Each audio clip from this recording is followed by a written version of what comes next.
வணக்கங்க. ஸ்கூலுக்கெல்லாம் லீவ் விட்டாச்சு. குழந்தைங்களாம் வீட்டில் இருந்துட்டு பொழுது போகலைன்னு ஒரே அடம் பண்ணிக்கிட்டு ஏதாவது செஞ்சு கொடுங்க கேட்டுகிட்டே இருக்காங்களா? இந்த வெயிலுக்கு எதமாக ஜில்லுன்னு ஒரு புட்டிங் தான் பார்க்க போகிறோம்.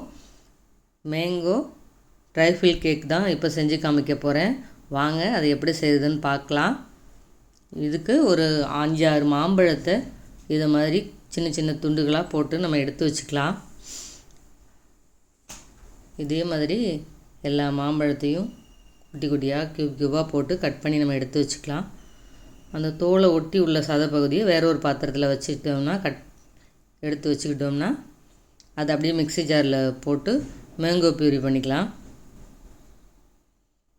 இப்போது அதுக்கு நம்ம என்னென்ன பொருள்கள் தேவை அப்படிங்கிறத பார்த்துடலாம். பிரெட் ஸ்லைஸ் ஒரு 6, மாம்பழம் கட் பண்ணி எடுத்து வச்சுருக்கோம். இந்த மில்க் மெய்டு ஒரு 5-6 ஸ்பூனு, விப்பிங் பவுடர் 50 கிராம், இது மேங்கோ கஸ்டர்ட் பவுடர் ஒரு 4 ஸ்பூன், காய்ச்சின பால் ஒரு 1/2 லிட்டர். அவ்வளோதாங்க இதுக்கு தேவையான பொருள்கள்.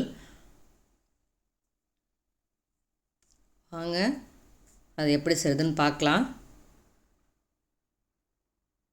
இப்போது மேங்கோ கஸ்டர்ட் பவுடரில் நம்ம ஜில்லுன்னு பால் கொஞ்சமாக எடுத்து அதை ஊற்றி நல்லா மிக்ஸ் பண்ணி வச்சுக்கலாம். நல்லா ஒரு விஸ்கை வச்சு நல்லா கலந்து விட்டுடுங்க. கஸ்டர்டு பவுடர் அடியில் தங்கும், அதனால் நல்லா கலந்து விட்டுக்குங்க. இப்போ விப்பிங் பவுடரில் நல்லா ஜில்லுன்னு பால் ஒரு 100 ml அளவுக்கு ஊற்றி அதை விஸ்கை வச்சு நல்லா ஃபீட் பண்ணிவிட்டு நல்லா அடித்து விட்டுட்டே இருங்க. ஒரு 5 நிமிஷம் அளவுக்கு கிட்டத்தட்ட அடித்து பாருங்கள். இது மாதிரி விப்பிங் க்ரீம் நமக்கு ரெடி ஆகிடுச்சு. இப்போது ஒரு 2 நிமிஷம் கேப் விட்டு அப்படியே வச்சுட்டு மறுபடியும் நம்ம அடிக்க ஆரம்பிச்சிடலாம். பாருங்கள் எவ்வளோ அருமையாக நம்மளோட விப்பிங் க்ரீம் ரெடி ஆகிடுச்சு. க்ரீம் சூப்பராக ரெடி ஆகிடுச்சு. ஒரு 2 நிமிஷம் வச்சுட்டு அதுக்கப்புறம் மறுபடியும் நம்ம அடிக்கலாம்.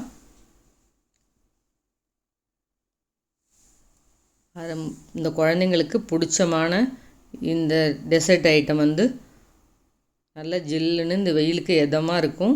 குழந்தைங்களையும் கிச்சனில் வச்சுக்கிட்டு சேர்த்து செஞ்சு கொடுங்க. இப்போ இந்த மேங்கோ கூட நம்ம மில்க் மெய்டு ஒரு ஸ்பூன் அளவுக்கு ஊற்றி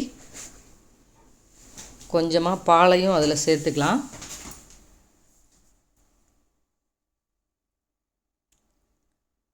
இப்போது மிக்சியில் வச்சு நல்லா அடித்து எடுத்துக்கலாம். இப்போ சூடான பாலில் நம்ம கரைச்சி வச்சுருக்கிற மேங்கோ கஸ்டர்ட் பவுடரையும் அதில் கொஞ்சம் கொஞ்சமாக சேர்த்து கலந்து விட்டுட்டே இருக்கலாம். நல்லா கலந்து விட்டு 2-3 நிமிஷம் அப்படியே சூடாக இருக்கும்போது கலந்து விட்டுட்டே இருங்க.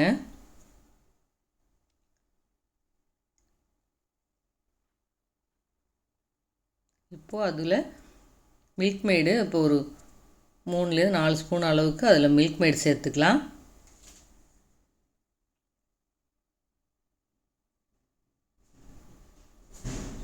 உங்களுக்கு ஸ்வீட் இன்னும் கொஞ்சம் வேணும்னா ஒரு 2 ஸ்பூன்லேருந்து 3 ஸ்பூன் வரைக்கும் சுகர் சேர்த்துக்குங்க. அதில்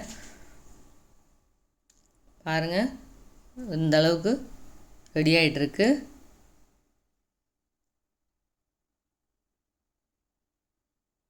இப்போது அது ரெடி ஆகிடுச்சு. ப்ரெட்டு துண்டுகளை 4 பக்கமும் உள்ள அந்த இதை கட் பண்ணி எடுத்துக்கிட்டு இதுவும் நம்ம மாம்பழத்தை நல்லா மிக்சியில் போட்டு நல்லா இந்த மாதிரி இதில் அரைச்சி எடுத்து வச்சுருக்கோம்.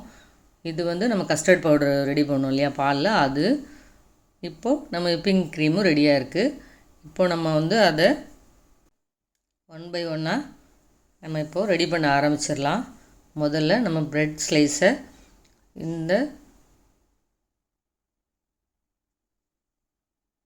மாம்பழ பியூரியில் அப்படியே 2 பக்கமும் துவச்சி இந்த சைடில் அப்படியே அடுக்குங்க. இந்த கட் பண்ணி வச்சுருக்க சின்ன சின்ன பீஸை அந்த சைட்லலாம் அப்படியே அடுக்கிட்டே வந்தோன்னா கரெக்டாக இருக்கும்.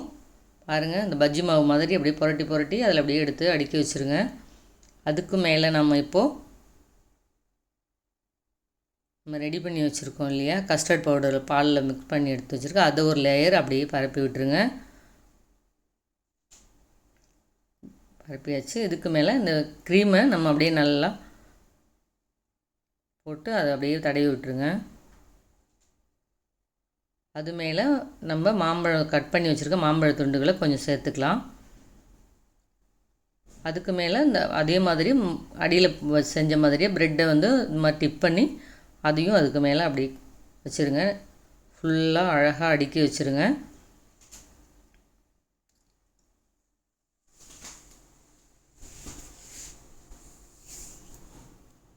எல்லா ப்ரெட்டு துண்டுகளையும் இதே மாதிரி நம்ம அடுக்கி வச்சுட்டேன்.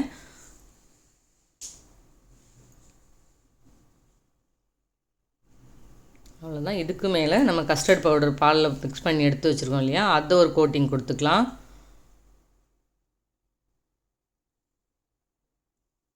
அது எல்லாத்தையும் அப்படியே மறுபடியும் ஒரு ஒரு லேயர் அப்படியே கொடுத்துடலாம்.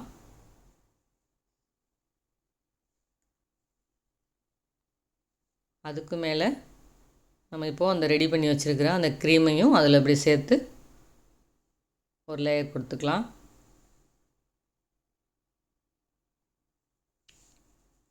அதுக்கு மேலே நம்ம கட் பண்ணி வச்சுருக்கிற மாம்பழ துண்டுகளை குட்டி குட்டி பீசஸாக போட்டு அதையும் அதுக்கு மேலே நம்ம அப்படி வச்சுக்கலாம். இது குழந்தைங்க ரொம்ப விரும்பி சாப்பிடுவாங்க. இந்த வெயிலுக்கு அருமையான ஒரு வீட்டிலையே நம்ம செஞ்சு கொடுத்தோம் அப்படிங்கிற ஒரு திருப்தியும் நமக்கு இருக்கும். அவ்வளோதான். அருமையாக நம்மளோட மேங்கோ ட்ரை ஃபில் கேக்கு வீட்லேயே வெரி டேஸ்டியாக ரெடி ஆகிடுச்சு. இது அப்படியே ஃப்ரிட்ஜில் ஒரு 2 மணி நேரம் தூக்கி வைங்க. ஃப்ரீசரில் வச்சிடாதீங்க. ஒரு 2 மணி நேரம் கழித்து எடுத்து சாப்பிட்டோம்னா அவ்வளோ அருமையாக டேஸ்டியாக சூப்பராக இருக்கும். குழந்தைங்களுக்கு நம்ம கையால் செஞ்சு கொடுத்தோங்கிற திருப்தியோடு செஞ்சு சாப்பிட்டு எப்படி இருக்குன்னு கமெண்ட்டில் சொல்லுங்கள். அம்மாங்கா கிச்சனை லைக் பண்ணுங்கள், ஷேர் பண்ணுங்கள். நன்றி, வணக்கம்.